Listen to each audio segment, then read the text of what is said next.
Doctor Baba Saheb Ambedkar open university.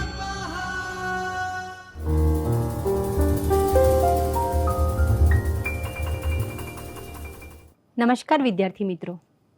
Doctor Baba Saheb Ambedkar open યુનિવર્સિટીના ચૈતન્ય સ્ટુડિયોમાં હું ડૉક્ટર સોનલ ચૌધરી આપ સર્વે વિદ્યાર્થી મિત્રોનું હાર્દિક સ્વાગત કરું છું. ઇતિહાસ વિષયમાં અનુસ્નાતક અને અનુસ્નાતકમાં પ્રથમ સત્ર. આ પ્રથમ સત્રમાં એક પેપર ભણવાનું આવે છે જેનું નામ છે આઝાદીની ચળવળનો ઇતિહાસ, જેનો કોડ MAHIS 102. અને આ પેપરમાંનું એક યુનિટ નંબર 10 વિદેશમાં ક્રાંતિકારી પ્રવૃત્તિઓ. આનો આપણે અભ્યાસ ગયા લેક્ચરમાં કરી ચૂક્યા. એમાં કઈ રીતે વિદેશમાં ક્રાંતિકારી પ્રવૃત્તિઓ શરૂ થઈ એના વિશે આપણે અભ્યાસ કર્યો. શ્યામજી કૃષ્ણ વર્મા. આ લેક્ચરમાં આપણે શ્યામજી કૃષ્ણ વર્મા, એમના પ્રારંભિક જીવન, એમનું શિક્ષણ અને વિદેશમાં જઈ અને કઈ રીતે એમને ક્રાંતિની જ્વાળાઓ ફેલાવી અને કઈ રીતે એ ઇંગ્લેન્ડમાં ભારતીય ક્રાંતિના પિતા તરીકે ઓળખાણા, એના વિશે આપણે આજે અભ્યાસ કરીશું. શ્યામજી કૃષ્ણ વર્મા જે ભારતીય સ્વતંત્રતા સંગ્રામના મહાન ક્રાંતિકારી, જેમણે વિદેશમાં રહી અને ભારતની આઝાદી માટે અથાગ પ્રયત્નો કર્યા અને માટે જ એ ક્રાંતિકારીઓના પિતા, એ પ્રથમ ક્રાંતિકારીઓને એમાં ઇંગ્લેન્ડમાં ક્રાંતિના મુખ્ય વ્યક્તિ તરીકે ઓળખાણા. એમના પ્રારંભિક જીવનની વાત કરીએ તો શ્યામજી કૃષ્ણ વર્મા, જેઓ મૂળ કચ્છના માંડવીના છે, એમનો જન્મ ઓક્ટોબર 1857. 1857નું વર્ષ ખૂબ મહત્વપૂર્ણ છે. આપણે અગાઉ વાત કરી કે 1757ના પ્લાસીના યુદ્ધના 100 વર્ષ બાદ 1857નો પ્રથમ સ્વતંત્રતા સંગ્રામ થયો અને આ જ વર્ષે શ્યામજી કૃષ્ણ વર્માનો જન્મ કચ્છના માંડવી બંદરના એક ધૂળિયા મોહલ્લામાં ધૂળા ભણશાલી તરીકે ઓળખાતા કૃષ્ણદાસ ભણસાલીના ત્યાં શ્યામજી કૃષ્ણ વર્માનો જન્મ થાય છે. બાળપણથી જ શ્યામજી કૃષ્ણ વર્મા એ ખૂબ તેજસ્વી બુદ્ધિ અને દેશભક્તિની ભાવના ધરાવતા હતા. સંસ્કૃતના સડસડાટ બોલાતા શ્લોકો અને સંસ્કૃત સાહિત્ય અને સાથે સાથે વ્યાકરણના પાઠથી પ્રભાવિત થઈ અને મુંબઈમાં રહેતા કચ્છના મૂળ ભાટિયા જ્ઞાતિના મથુરામ લવજી શેઠ શ્યામજી કૃષ્ણ વર્માને મુંબઈ લઈ જાય છે. શરૂઆતનું શિક્ષણ એમને કચ્છમાં લીધું, માંડવીમાં લીધું અને પછી એ આગળનું શિક્ષણ લેવા માટે મુંબઈ જાય છે. અહીં મુંબઈમાં પાણીનીના વ્યાકરણથી માંડી અને શંકરાચાર્યના ભાષ્ય સુધીનો બાળક શ્યામજી અભ્યાસ કરે છે. આ સમય દરમિયાન મહર્ષિ દયાનંદ સરસ્વતી સાથે શ્યામજીનો ભેટો થાય છે અને શ્યામજીના સંસ્કૃત જ્ઞાનથી મહર્ષિ દયાનંદ સરસ્વતી પણ પ્રભાવિત થાય છે. અને આ સમયે દયાનંદ સરસ્વતી શ્યામજીને કહે છે કે બેટા, તું વિદેશમાં જા અને વિદેશમાં જઈ અને ભારતની સંસ્કૃતિનો ત્યાંના લોકોને પરિચય કરાવ. અને ત્યારથી શ્યામજી કૃષ્ણ વર્મા નક્કી કરે છે કે વિદેશમાં જવું અને ત્યાં આપણી સંસ્કૃતિનો પ્રચાર પ્રસાર કરવો. અને આ નિશ્ચય બાદ તે પોતાના મિત્રો પાસેથી ઉછીના પૈસા લઈ અને વિદેશ તરફ પ્રયાણ કરે છે. લંડનમાં ઓક્સફર્ડ યુનિવર્સિટીમાં તેઓ ઉચ્ચ શિક્ષણ માટે ની આગળની એમની સફર શરૂ કરે છે. અહીં ઓક્સફર્ડ યુનિવર્સિટીમાં વિલિયમ મોનિયર હેઠળ અઠવાડિયાના £1.25 પગાર કે વેતન મેળવી અને એમના સહાયક તરીકે નોકરીમાં પણ જોડાય છે. આમ શિક્ષણની સાથે સાથે તે નોકરી પણ મેળવે છે. પ્રોફેસર વિલિયમ મોનિયર એ આ શ્યામજી વર્માના સંસ્કૃતથી પ્રભાવિત થઈ અને એમને સહાયક તરીકે રાખે છે. સંસ્કૃતના અભ્યાસની સાથે સાથે આ વિલિયમ મોનિયરે પોતે સંસ્કૃતના પ્રાધ્યાપક હતા. ઓક્સફર્ડ યુનિવર્સિટીમાં અધ્યાપક તરીકે ફરજ બજાવતા હતા. એટલે માટે એમની સાથે સંસ્કૃતના આગળના અભ્યાસની સાથે સાથે શ્યામજી કૃષ્ણ વર્મા એ કાયદાનો પણ અભ્યાસ કરે છે. અને કાયદાનો અભ્યાસ કર્યા બાદ, સંસ્કૃતનો અને કાયદાનો અભ્યાસ કર્યા બાદ તેઓ પોતાના વતન તરફ પરત ફરે છે.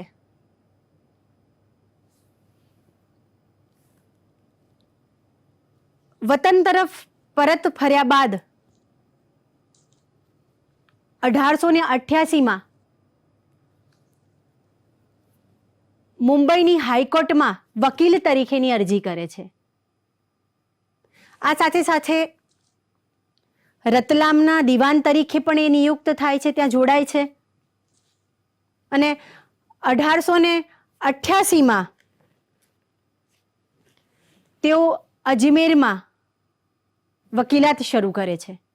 આ સાથે સાથે ત્યારબાદ ઉદયપુર અને જૂનાગઢના દીવાન પદે પણ તેઓ નિયુક્ત થાય છે. આ સમય દરમિયાન શ્યામજી કૃષ્ણ વર્માનો ભેટો એ લોકમાન્ય તિલક સાથે થાય છે.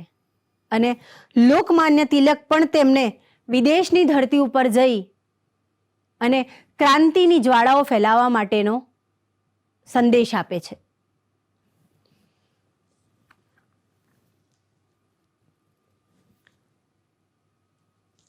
વિદેશ લંડનમાં જતા પહેલા 1897માં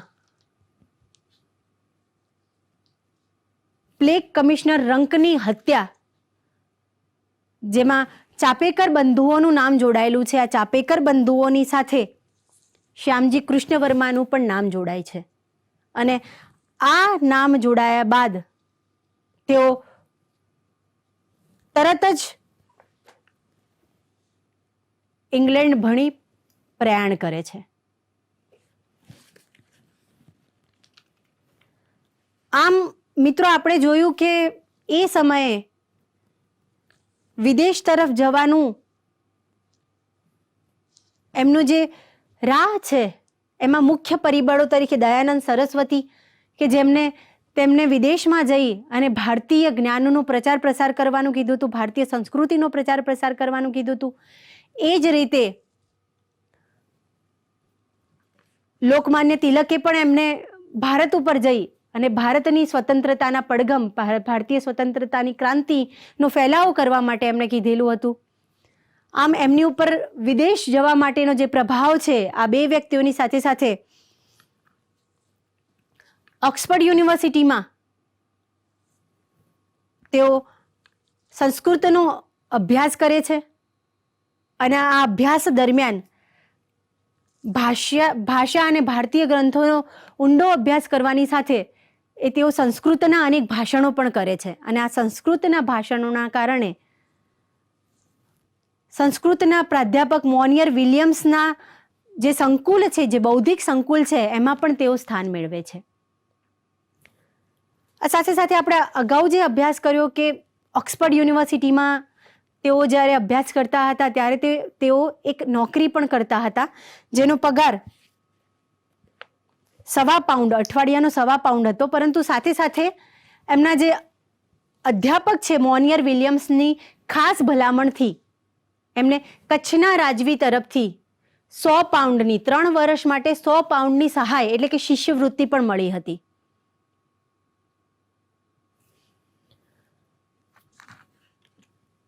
આગળ વાત કરીએ એમની લંડનમાં કારકિર્દીની.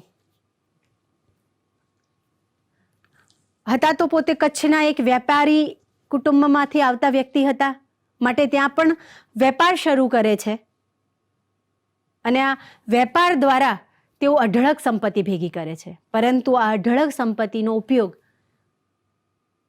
તે ભારતની સ્વતંત્રતા માટે કરે છે. સૌપ્રથમ વાત કરીએ શ્યામજી કૃષ્ણ વર્મા. લંડનમાં ઇન્ડિયન હોમ રૂલ સોસાયટીની સ્થાપના કરે છે. ઇન્ડિયન હોમ રૂલ સોસાયટીની સ્થાપના એ 1905 ફેબ્રુઆરીમાં કરવામાં આવી.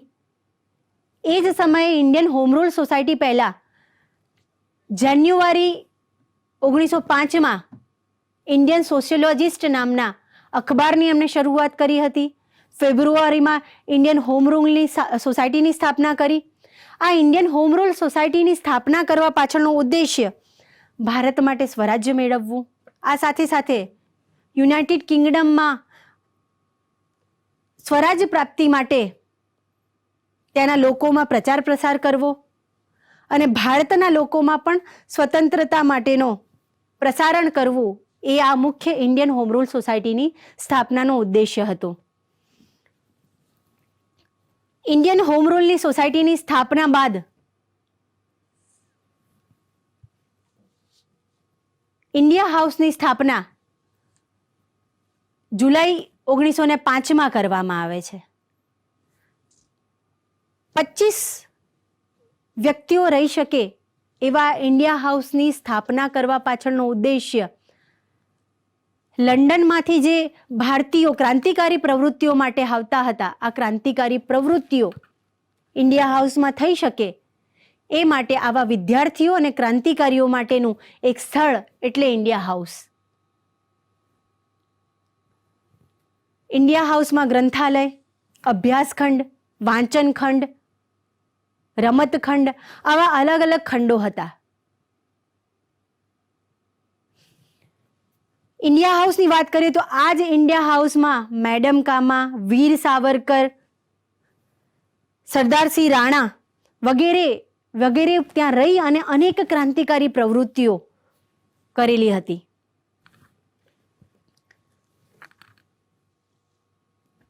શ્યામજી કૃષ્ણ વર્મા, મેં તેમને આગળ વાત કરી એમ શ્યામજી કૃષ્ણ વર્માએ હિન્દુઓ પ્રત્યે જે બ્રિટિશ સરકાર અમાનુષી જે વલણ આચરતી હતી, આ અમાનુષી વલણનું પ્રચાર પ્રસાર માટે એક અખબારની શરૂઆત કરી અને આ અખબાર એટલે ઇન્ડિયન સોશિયોલોજિસ્ટ. ક્રાંતિકારીઓના પિતા તરીકે ઓળખાતા કૃષ્ણ વર્મા એ બંધારણીય લડતની રાહમાં માનતા તો હતા, પરંતુ સાથે સાથે તેઓ એવું પણ માનતા હતા કે જ્યાં બંધારણીય લડતથી કામ ના થતું હોય ત્યારે ક્રાંતિની રાહો પર જઈ, હિંસક ક્રાંતિની રાહો પર જઈને પણ દેશ કાજે લડવું જોઈએ. ઇન્ડિયન સોશિયોલોજિસ્ટની ખાસ વાત કરું તો શ્યામજી કૃષ્ણ વર્મા દ્વારા મેં જેમ વાત કરી એમ જાન્યુઆરી 1905 ઇન્ડિયન સોશિયોલોજિસ્ટ માસિક પ્રકાશનનો આરંભ થયેલો અને ભારતીય સ્વતંત્રતાના વિચારોનો પ્રચાર પ્રસાર આ અખબારમાં થતો હતો. માસિક દ્વારા બ્રિટિશ વિરુદ્ધ લખાણો આમાં લખવામાં આવતા હતા. આ સાથે સાથે ચળવળ માટેના વૈચારિક આધાર પુરાવો આમાં મૂકવામાં આવતા હતા. ઉપરાંત સિલી જેવા ઉદારવાદીઓના લખાણોના કોપીઓ પણ આમાં મૂકવામાં આવતી હતી. આ ઉપરાંત અસહકાર અને કાનૂન ભંગના જે કાર્યક્રમો છે, કેવા કાર્યક્રમો કે જેમાં સરકારી નોકરી ન કરવા, સરકારી નોકરી ન કરવી, પ્રાઇવેટ નોકરી કરવી, પ્રાઇવેટ ધંધા કરવા, સરકારી નોકરીનો બહિષ્કાર કરવો, આવા વગેરે વગેરે જેવા કાર્યક્રમો છે એ અખબારોમાં મૂકવામાં આવતા હતા. રશિયન ક્રાંતિકારીઓના વિચારો પણ આમાં મૂકવામાં આવતા હતા.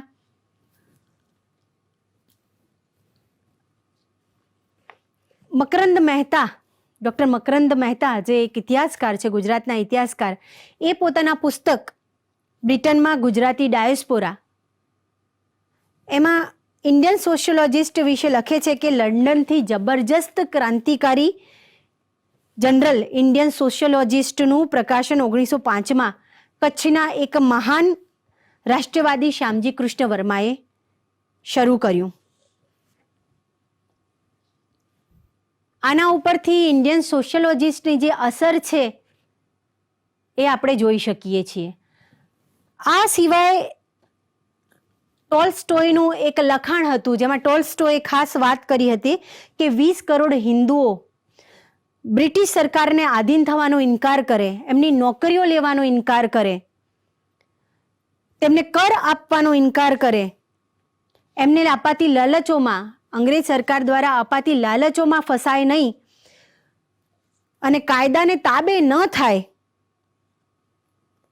તો જગતભરના અંગ્રેજો પણ ભારતને પરાધીન રાખી શકે નહીં. આ લખાણ પણ એમને ઇન્ડિયન સોશિયોલોજિસ્ટમાં જે તે સમયે સ્થાપેલું કે જે તે સમયે એનું આ લખાણ મૂકેલું, જે બહુ મોટું પરિવર્તન, જે બહુ મોટું ભારતીયો પર બહુ મોટું પરિવર્તનનું એક વાહક રહેલું હતું. આ સાથે સાથે મોર્લોમેન્ટો સુધારોનો વિરોધ પણ એમને ઇન્ડિયન સોશિયોલોજિસ્ટમાં કરેલો અને આ મોર્લોમેન્ટોનો જે સુધારો હતો, આ સુધારાના વિરુદ્ધમાં એમને જે લખાણ લખેલું હતું, આ લખાણના કારણે ભારતમાં રહેલ અંગ્રેજ સરકાર અને ભારતના અંગ્રેજો પત્રકાર દ્વારા શ્યામજી કૃષ્ણ વર્માનો સખત પ્રમાણમાં વિરોધ કરવામાં આવ્યો. એમના અખબારને બેન કરવામાં આવ્યું અને આ સમયે એમનો જે વિરોધ થયો, એમના વિરુદ્ધમાં જે દેખાવો થયા એ દેખાવો ઇંગ્લેન્ડમાં પણ થયા અને માટે શ્યામજી કૃષ્ણ વર્માને ઇંગ્લેન્ડ છોડવું પડે છે. આ પહેલા શ્યામજી કૃષ્ણ વર્મા દ્વારા ભારતીયો માટે શિષ્યવૃત્તિની યોજના પણ જાહેર કરવામાં આવી અને આમાં ભારતથી આવી અને ઇંગ્લેન્ડમાં દેશ માટે જે 6 વ્યાખ્યાનની યોજના હતી, આ 6 વ્યાખ્યાનની યોજના હેઠળ જે વિદ્યાર્થીઓ ઇંગ્લેન્ડમાં ઉચ્ચ શિક્ષણ માટે આવે છે અને સાથે સાથે 6 વ્યાખ્યાન આપે છે, એમને પણ એક શિષ્યવૃત્તિ આપવા માટેની એક યોજના તૈયાર થઈ અને જેમાં ભારતીયો માટે ₹10,000ના પુરસ્કારની આ યોજના હતી. આ સાથે સાથે જે વિદ્યાર્થીઓ ભારતથી આવે એમને પણ જે શિષ્યવૃત્તિ આપવામાં આવતી હતી, આ શિષ્યવૃત્તિનો એક શરત હતી કે આ શિષ્યવૃત્તિ મેળવનાર વ્યક્તિ એ સરકારી નોકરી સ્વીકારે નહીં અને પોતાનો સ્વતંત્ર વેપાર કરે. સાથે સાથે વિદ્યાર્થીઓને શૈક્ષણિક સહાય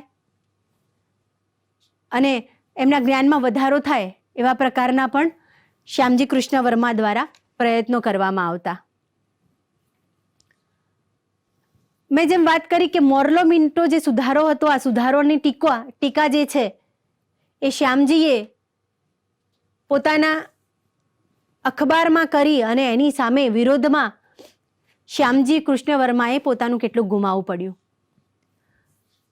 બ્રિટિશ દબાણ હેઠળ ઇન્ડિયા હાઉસમાં જે ચાલતી ક્રાંતિકારી પ્રવૃત્તિઓ હતી, આ પ્રવૃત્તિઓ સામે બ્રિટિશ સરકારે ભારે દબાણ અને દમન શરૂ કર્યું અને જેના કારણે 1907માં બ્રિટિશ દબાણથી બચવા માટે શ્યામજી કૃષ્ણ વર્મા લંડનથી પેરિસ તરફ સ્થળાંતર કર્યું. તેમને પેરિસ તરફ સ્થળાંતર તો કર્યું, પરંતુ સાથે સાથે એમને પોતાની ક્રાંતિકારી પ્રવૃત્તિઓ પણ ચાલુ રાખી. એવું કહેવાય છે કે આ પેરિસ તરફનું પ્રયાણ છે એમાં વેલેન્ટાઇન ચિરોલનો એક તર્ક છે. આ ચિરોલનો જે તર્ક છે એ પ્રમાણે ઇંગ્લિશ ખાડી ઓળંગીને જેઓ ત્યારે પેરિસ ગયા ત્યારે એક સંસ્થા હતી જે ઇંગ્લેન્ડ જનાર ભારતીયોને વચ્ચે માર્ગમાં પકડી અને એમને સાથે ભારતીયોની સ્વતંત્રતા કાજે પ્રવૃત્તિઓ કરવા માટેની ખાતરી લેવામાં આવતી હતી અને આ માટે આ સંસ્થા શરૂ કરવામાં હતી. અને આ સંસ્થા એટલે શ્યામજી કૃષ્ણ વર્મા દ્વારા પેરિસમાં કરવામાં આવતી પ્રવૃત્તિઓની સંસ્થા. લંડનથી પેરિસ ગયા પછી ત્યાં પણ તેમણે જે પ્રવૃત્તિઓ ચાલુ રાખી હતી એના લીધે ત્યાંની સરકારે અંગ્રેજ સરકારના દબાણના કારણે સતત એમને હેરાન પરેશાન કરવાનું ચાલુ રાખ્યું અને જેના કારણે તેઓ પેરિસ છોડી અને જીનેવા તરફ એમણે પ્રયાણ કર્યું.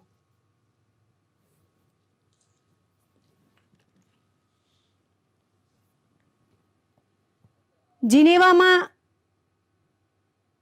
તેઓ એમનું જે પાછળનું જીવન છે, આટલા મહાન ક્રાંતિકારી કે જેમને ક્રાંતિકારીઓના પિતા તરીકે ઓળખવામાં આવે છે, આવા મહાન વ્યક્તિનું જીવન એક અંધારી કોટડીમાં, એનું જે છેલ્લું જીવન છે એક અંધારી કોટડીમાં કોઈ પણ પ્રકારના પત્ર વ્યવહાર વગર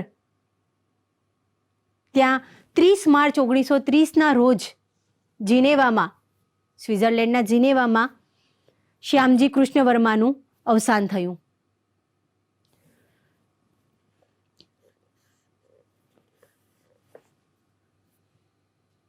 આ અવસાન બાદ એમની પત્ની દ્વારા ત્યાંની યુનિવર્સિટીઓમાં કેટલીય પ્રકારની સ્કોલરશિપની શરૂઆત શ્યામજી કૃષ્ણ વર્માની યાદમાં આપવામાં આવી. ત્યારબાદ ઘણા સમય બાદ 2003માં તત્કાલીન સમયના મુખ્યમંત્રી અને આજે ભારત દેશના માનનીય વડાપ્રધાન નરેન્દ્ર મોદી દ્વારા 2003માં જીનેવામાંથી તેમના અસ્થિઓ ભારત અને ભારતના ગુજરાતમાં લાવવામાં આવ્યા અને ગુજરાતમાં કચ્છમાં માંડવીમાં એમના અસ્થિઓનું વિસર્જન કરી અને ત્યાં એમના યાદ રૂપે, એમના વારસા રૂપે કલાતીર્થનું નિર્માણ કરવામાં આવ્યું. આમ માં ભૌમ માટે આહુતિ આપનાર, ભારત દેશ માટે આહુતિ આપનાર એવા શ્યામજી કૃષ્ણ વર્માને યાદ કરી અને એક આખા કલાતીર્થનું નિર્માણ કરવામાં આવ્યું કે જે એક મ્યુઝિયમ છે જેમાં શ્યામજી કૃષ્ણ વર્મા દ્વારા કરેલી પ્રવૃત્તિઓ